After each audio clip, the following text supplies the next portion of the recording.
పూర్వ భాగంలో పేరు ప్రఖ్యాతలు పొందిన పద్మశాలి శిక్షణ సంస్థ యొక్క పంచవార్షిక ఎన్నికలు జూలై 21 తేదీన జరగనున్నవి। ఈ ఎన్నికల రణరంగంలో 31 అభ్యర్థులు ఉన్నప్పటికీ ఎదురెదురుగా ఈ ఎన్నికలు పోటీలు జరగనున్నాయి। ఎన్నికల సందర్భంలో నిర్ణయాధికారి గణపతిరావు కదం వీరు అధిక వివరణ అందించారు। అలాగే పద్మశాలి శిక్షణ సంస్థ యొక్క సచివ్ దశరథ్ గోప్ వీరు తమ యొక్క ఉత్కర్ష पैनल संदर्भंలో अधिक विवरण इच्चारू। निवडणूक निर्णयाधिकारी पद्मशाली शिक्षण संस्था सोलापूर या संस्थेच्या विश्वास संचालक मंडळाच्या निवडणुकीसाठी एकूण 83 अर्ज प्राप्त झाले होते।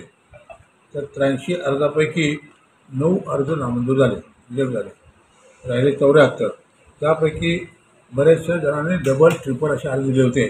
असे अर्ज 16 कमी झाले आणि 61 अर्ज राहिले एकूण। तर 61 अर्जामधून 16 अर्ज विड्रॉ झाले, 16 आणि आज काय झाले 61 पैकी रिंगणात 31 राहिले, म्हणजे 30 विड्रॉ झाले। 30 विड्रॉ 31 उमेदवार रिंगणात आहेत, त्यापैकी 25 उमेदवार निवडून द्यायचे आहेत। मतदानाची तारीख आहे 21/7/2024। सकाळी 7:30 ते सायंकाळी 5 असं म्हणजे 6 वाजता सुरू होणार आहे आणि झाल्यानंतर निकाल होणार। 5 ला संपणार मतदान, 6 ला मतमोजणी सुरू, मतमोजणी संपली निकाल। पद्मशाली शिक्षण संस्था या संस्थेची या पंचवार्षिक योजनेचं 2024 व 2029 आजचं अर्ज माघार घेण्याचा दिवस होता। आजच्या अर्ज माघार घेण्याच्या दिवशी एकूण 31 अर्ज शिल्लक राहिले।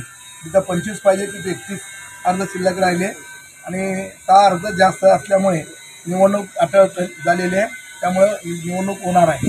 या आमच्या एकूण संस्थेच्या प्रगतीच्या आम्ही आता उत्कर्ष पॅनल म्हणून पॅनलचे नाव जाहीर करत आहोत। त्या उत्कर्ष पॅनलच्या एकूण 25 उमेदवारांची यादी याप्रमाणे आहे। दशरथ गोप, श्रीनिवास कोंडी, नागनाथ गंजी, अशोक चिलका, दिनेश यन्नम, श्रीधर चिट्याल, संगीता इंदापुरे, विजय गुल्लापल्ली, व्यंकटेश अक्केन, मल्लिकार्जुन सरगम, पांडुरंग गिड्डी, रमेश बोद्दोल, प्रभाकर अरकाल, श्रीनिवास क्यातम, गोवर्धन कमटम, श्रीनिवास गड्डम, रामदास हिप्पाकायल, दत्तात्रय यन्नम, नागनाथ श्रीरामदास, नरेश श्रीराम, श्रीनिवास जोग, मधुकर कट्टा, हरीश कोंडा, गणेश गुज्जा व अंबादास गज्जम या 25 जणांचे एकूण उत्कर्ष पॅनल म्हणून आम्ही आज जाहीर करत आहे। या बरेचसे लोक आपल्या समाज बांधव बिनविरोध करण्यासाठी प्रयत्न केले, पण काहींच्या अटळ म्हणजे काही सभासदांचा इगो प्रॉब्लेममध्ये आल्यामुळे हे निवडणूक अटळ झाले टाळलेले नाही।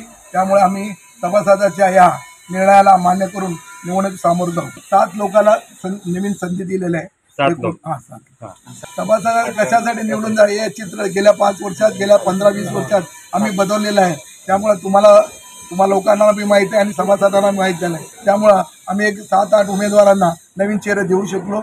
यापुढे बी असंही होत राहील, प्रत्येक वेळी जुने नवीन मुळंच संगम होत राहील। याची विरोधक म्हणण्यापेक्षा आपलेच समाज बांधव सभासद कल होता त्यांचा, असं काय नाही, सर्वांनी चांगल्या प्रकारे आपल्याला सहकार्य करत होते। पण काही सभासद त्याचं तटून बसल्यामुळे नाईलाजाने ते उमेदवार बरेचसे उमेदवार आम्हाला सहकार्य केलेत, त्यांना शब्द दिलो होतो सामून घेण्याचं, तरी आणि शब्द जरी पुढं घेत असलं तरी त्यांनी माघार घेऊन आम्हाला सहकार्य केलेलं आहे। कुठलाही प्रस्ताव नव्हतं, आपण सामोपचार कसा असं म्हणून त्यांचाही प्रस्ताव होतं, पण काही उमेदवारांचं इच्छा होती की आम्ही निवडणूकच होऊ द्यायचं, असं काही लोकांचं असल्यामुळे तिथं निवड पॅनल झाली नाही। व्यक्तिद्वेषामुळे हे निवडणूक झाली, समाजाच्या नावावर त्यांना काय येणं देणं, व्यक्तिद्वेष हा प्रकरण होत आहे यावरनं मला कळतं। पुढील 5 वर्षात प्रगती आपल्याला दिसेलच। म्हणजे अनेक त्या गेल्या 5 वर्षात आम्हाला 3 वर्ष कोरोनाचं याच्यामुळे मिळू शकलं नाही, 2 वर्षात आम्ही बरंचसं प्रगती केली आहे। पुढील 5 वर्षात सुद्धा आम्ही बरंचसं प्रगती तुम्हाला दिसून येईल। नवीन प्रकल्प, नवीन जे जुने इमारती आहेत त्या नवीन इमारती उभा करून आणि नवीन शैक्षणिक धोरण यावर्षीपासून CBSE त्याप्रमाणे अनेक शैक्षणिक धोरण आम्ही राबवू असं मी आणि ज्या सभासदांना आता संधी मिळाली नाही, ज्याने खरोखरच आम्हाला सहकार्य केलं, त्यांच्याबद्दल आम्हाला फारच हे त्याबद्दल आमच्या प्रशासनावर त्यांनी विश्वास ठेवून जे विश्वास दाखवले त्याबद्दल मी त्यांचा सर्वांचा आणि समाज बांधवांचा मी धन्यवाद होतो। त्या ज्यांना संधी मिळाली नाही त्यांना पुढच्या वेळी बी परत संधी मिळेल अशी ग्वाही देतो.